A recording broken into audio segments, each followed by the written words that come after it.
বড় বোনের শ্বশুর বাড়িত গিয়া ছোট বোনের লগে যেটা হয়। ছুটকি ছুটকি ডাক্তার রে। ডাক্তার সিগারে মানে যাওনের ইচ্ছা নাই নাকি তা দিদির বাড়িত? আমার ইচ্ছার বিরুদ্ধে পাঠাইতেছে তাই শ্বশুর বাড়ি।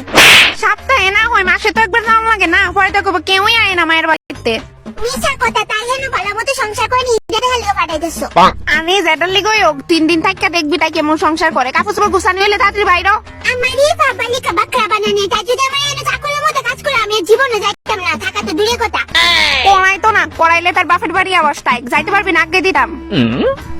পারুম ছুটকি সবই পারে। কোন জন্মে ভাগ করলে গিয়ে সারা বোনে শ্বশুর বাড়ি গিয়ে দেহন লাগে যে বোনে সুন্দর মতো সংসার করেনি। ভাবছি একটারে দিয়া শান্তি পাবো, হনি দিতে হবে এটাও উৎপাত করতেছে। কোন বেলা আয়া বইয়া রইছি আর দিদিও হনো ঘুমা। এই তুমি কি পারে বৌমা? হ্যাঁ, তোমার বোন ওইদিকে বইয়া রয়েছে আর তুমি এখনো ঘুমাইতেছো? আমি খুবই ক্লান্ত শাশুড়ি মা, কারণ অনেক কাজ করছে।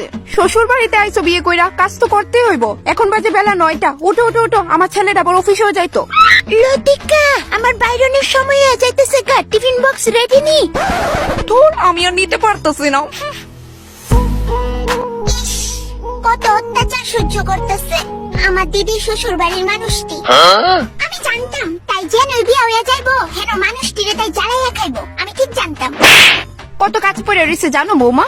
তোমার শ্বশুরে চা রুটি খাইতো, আমার ছেলে অফিসে যাইতো, সকালের বাসি বাসন পড়ে রয়েছে, কাপড় চোপড় ধুইতে হইব। সকাল থেকে রাত পর্যন্ত শুধু কাজ আর কাজ। আমি কি এবার শুধু কাজ করতে আইছি না, বইয়া খাওয়ার লেগে আইছো। এটা কোনো শাশুড়ি? কই তার চুলের মুষ্টির ধরে দিব। কি বৌমা, তবে কি আমি এই জীবনে আর চা রুটি পাবো না? হ্যাঁ, এই বুইড়াটা আরো জ্বালায় খাইবো আমারে। কিছু কইছো বৌমা তুমি অক্ষণে?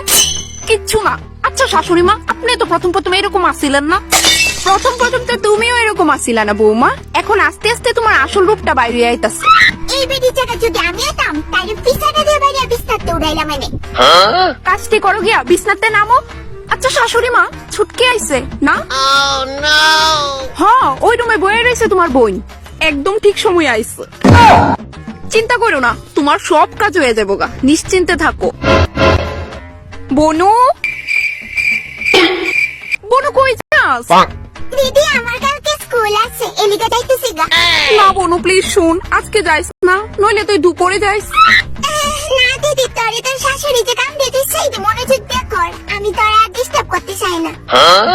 বনু প্লিজ শুন। না দিদি, জায়গা বাই। ছুটকির বাচ্চা, এখন এই সব কাজ আমার করতে হইব। ভাবছিলাম আজকে বিশ্রাম করুম, থাক ভাল লাগে না। আমি একলা করে বিয়ে করে যন্ত্রণা সহ্য করতাম। ছুটকিরও আমি একটা ব্যবস্থা করতেছি। আমি এদিকে শ্বশুর বাড়িতে কাজ করে মরতাম আর তাই এদিকে বিন্দাস চলবো, এইটা আমি কেমনে হইতে দেই? যাইতেছি আমি সামনের রবিবারে আমার বাপের বাড়ি।